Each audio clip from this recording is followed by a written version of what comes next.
What's going on, guys? I am Toxic Jordan. Welcome back to the channel. So today we are going to be jumping into the Red Zone versus Baby here. This is the first stage that I have taken on where I feel like it is actually necessary to use the new anniversary LRs. Most of the other stages that I've taken on, I've tried to do it, challenge myself and not use the new anniversary units because they're just so busted. But this stage is actually very, very difficult. It's by far the hardest one yet. That it's been released on Global anyway. There are harder ones to come, but we will cross that bridge when we get to it. So yeah, I did opt to use the LR Super Saiyan 4's team here. We've got a GT Heroes Fuse Fighter team that we are taking on this stage with. So we have a lot of good physical units on the team, which is very, very good because the final two phases of this fight are going to be versus an Int Baby. The Int Super Saiyan 2 Baby, and then, or Super Baby 2, excuse me, and then the Int Great Ape Baby. And that Great Ape Baby has a particularly annoying mechanic, where he is allowed to AoE attack multiple times per turn. So they are just AoE normals, they're not super attacks, but he hits so hard that unless you've got units with guard, or intense damage reduction, or that are physical type, nice, we are getting a counter out the gates right here, which is very nice. That is the main reason that the Super Saiyan 4 Gogeta is on the team. But yeah, unless you have those insane defensive abilities against him, he's going to be hitting your units very hard. So, one of the units that we have brought in order to make sure we're not taking damage, as you saw there, is the Super Saiyan 4 Gogeta, because he has the ability to counter super attacks. He's got a 70% chance, and if he's able to get off a super attack before doing that, before taking attacks, then he should be able to tank decently as well. And at least be safe from taking a lot of damage from normal attacks, while he has type disadvantage in that final phase. So another interesting unit that we brought on the team is the AGL Super 17 here. As you can see, it was probably an interesting choice for me to put him in slot 1 right there, especially before any of his passive was built up, and he has type disadvantage. The reason I did that is because I want his passive to get built up as quickly as possible. That way he has his 70% damage reduction going into the final fight against Baby. Because then we can run him as a third slot unit, and we won't have to worry about him taking a super attack or anything. Because a lot of units, what they need to do is super before getting their defense raises, because they get a lot of the extra defense on their super attack. But if he's doing an AoE attack in slot 1 or slot 2, then your third slot unit isn't going to have a chance to raise their defense before getting hit with that attack. Super 17 won't have an issue with that because he's going to have the 70% damage reduction at the start of the turn. So I wanted to keep him in slot 1, keep him on rotation to get as many stacks as possible to get him fully built up as quickly as we can. Before it gets too much later in the fight when the enemies hit so hard that it's impossible for him to gain stacks without losing half our health bar. So that is why I opted to leave him there at the beginning. It is a little unfortunate that he has type disadvantage for the first fight, but that first fight doesn't hit too hard, and with all the same type orbs we're collecting, and the monstrous defense on some of these other units, we are able to gain back a lot of that HP that we lost. So we are sitting pretty here so far. So we've also got the Int Super Saiyan 4 Gogeta, who is obviously a great linking partner for our leader here, and he also has his 50% chance to counter super attacks as well. That is going to come in very, very clutch for us, I imagine. So we have something very unfortunate happen here. So Baby, this Baby 1 has a guaranteed super attack at the end of the first turn. I should have put the Tech Gogeta in that last slot.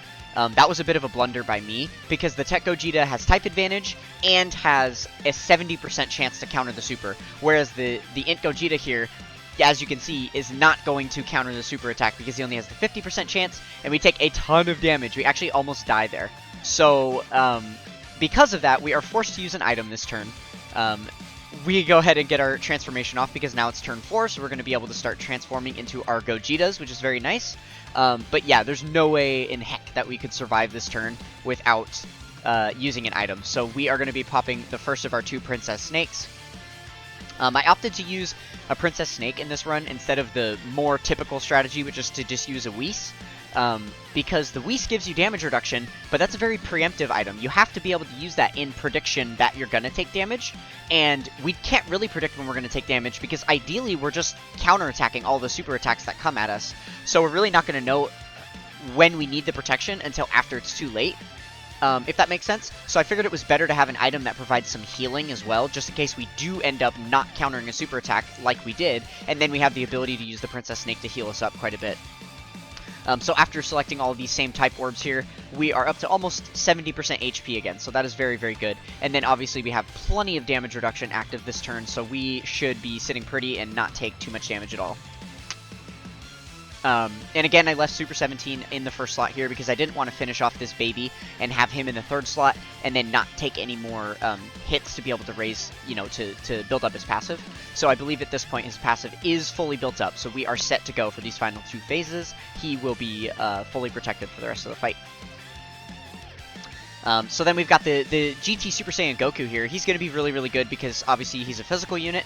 After he super attacks, he has pretty decent defense as well. And he's a Rainbow Orb Changer, so he's going to be helping our LRs get their Rainbow Orbs that they need in order to gain some damage reduction from their passive. So here we're able to get the other Gogeta out, and it looks like we have got all of our transformations in place that we need and all of our passives built up, so we are ready for these final 2 phases of the fight. The final unit that I haven't gone over yet is the Weirus, the physical Weirus. So he's actually a really, really solid option for this team because he's a double orb changer. He's going to be changing tech and int orbs into physical type, which is really, really good for the Anniversary LRs because they feed heavily off of these physical type orbs. The Weirus is going to make sure that any turn he is on rotation, our Anniversary LRs are going to get their full 24 key super there, as you can see. He also provides some passive support as well. If he gets 3 orbs in the turn, he's going to be giving 30% attack and defense to any fusion allies that we have. And if he gets 5 orbs, he gets a high chance to evade, which is going to be very helpful for that final phase against the AoE attacks. And with 7 orbs, 70 orbs, my bad. So with 7 orbs, he'll get an additional 70% attack and defense to himself as well. So he will be able to tank decently after super attacking especially. So yeah, it's a very well-rounded team. And even the AGL Super 17, though it seems like a wonkier unit to include with this bunch, does link pretty well. He shares 3 links with the Gogeta units because he has GT, Fierce Battle, and Shocking Speed. So he is linking decently with the rest of the team as well. So overall, it's a pretty well-rounded team. So as you can see here, even though we had a little bit of a rough start and we took that massive super attack, we are still sitting pretty. We've got 1 item left that we will be able to use. We haven't used either of our active skill super attacks with the Super Saiyan 4 Gogetas, and we are rocking full HP here on the on the second to last fight. So far we are doing pretty good. Obviously, we're nowhere near close to a no item run. That would be a very, very heavy RNG factor because we would just need to rely on every single super attack being countered. But obviously, with only 3 tries per day, it's very, very hard to grind out a run like that. So yeah, just opting for the item usage run is definitely better to start out. Maybe we can get a no item run down the road. So yeah, here we're doing some solid damage already. We get a little lucky level 5 dodge there. The Int Gogeta is obviously getting hit a little bit, even after super attacking there, because these final enemies hit so hard. So luckily we didn't have to take a super attack yet on this phase.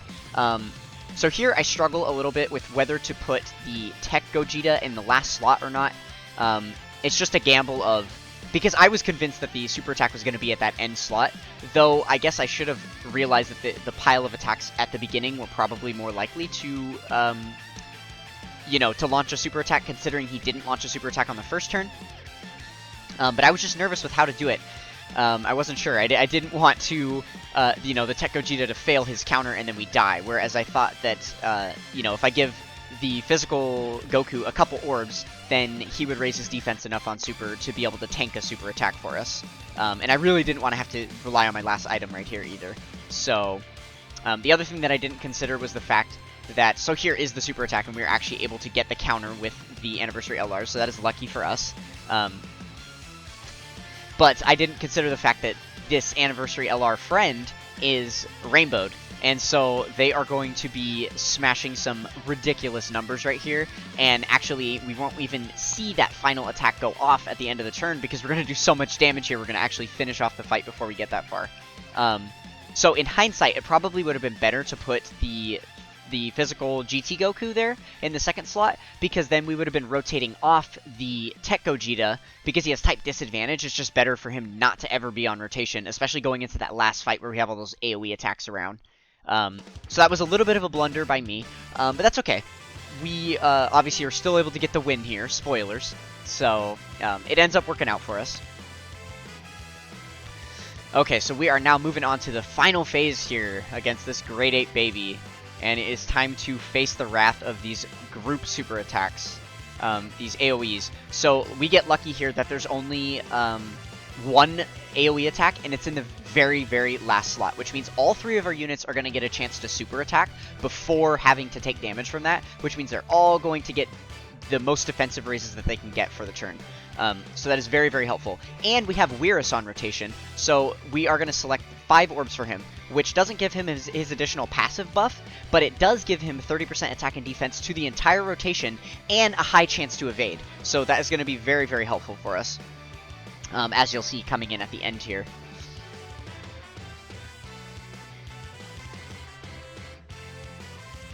So unfortunately, we don't get any additionals there with our anniversary LRs, but we are able to counter his super attack. So we are still saving ourselves from taking damage, so that is very, very good. And then now we can breathe easy because we know he's not going to super attack us again for the turn. We just have the AoE normal to worry about. But obviously, with everyone's defense raise, we are going to be able to handle that perfectly fine. So the Int Gogeta does still take quite a bit of damage there after super attacking. You know, without type advantage or guard or anything like that, he isn't like the most impressive defensively. He's kind of barely holding his own, which I was actually surprised to see. I was really hoping to see him take a little bit less damage. But yeah, here you can see now we are pretty low on health. We're just below 50% health there, and we have an AoE attack to deal with at the very beginning. So we go ahead and launch our Big Bang Kamehameha here. We may as well, because this is, you know, about the time we want to use it. We're at the last phase now. So as much damage as we can do to this enemy as possible is going to be good. Such a sick animation. You love to see it. And we do quite a bit of damage there, too, with the critical hit. So that is very, very nice. So here, because the enemy's health is so low, and we have the Dokkan attack that's about to pop, I just decide to go ahead and use that last Princess Snake to keep us safe. Heal us all the way up, and then we have plenty of damage reduction so that we know all these AoE attacks aren't going to be a bother for us this turn, especially considering we have the Tech Gogeta on rotation, and he is going to be getting hit with one of those attacks before super attacking, so he's going to get hit very hard. I think even through the Princess Snake, he is still going to get hit very hard here. So yeah, obviously Anniversary LRs tank it, and then he still gets hit for 120k. If we didn't use the item there, we might have just died right there. So yeah, that was a very, very good choice for us to use the item. And then we have got the Fat Dokkan attack here that we are going to be launching out. And luckily, it's the friend unit too, because the friend is rainbowed. So they are hitting extremely hard, much harder than our 55% LR Super Saiyan 4s. So... but yeah, so this was our last turn that we had an item available. We didn't have anything left. So it's a good thing that we were able to finish him off here. Otherwise, we would have been unprotected for the rest of the fight. So yeah, that is the strategy that we used to get through this. Not super difficult. Obviously, RNG does play a little bit of a factor here, but with the items there to help you out and so much defensive support, you know, throughout this team, it's not the worst. So yeah, there we were able to blaze through Baby and get him knocked out. So if you guys enjoyed what you saw in this one, then come be a part of the Toxic Tribe with a like, comment, and subscribe. We are trying to get to 77 subscribers by the end of the 7-year anniversary, so smack that red subscribe button. That would help me out a lot. I would greatly appreciate it. And that is going to do it for this one. I will catch you guys next time. Peace.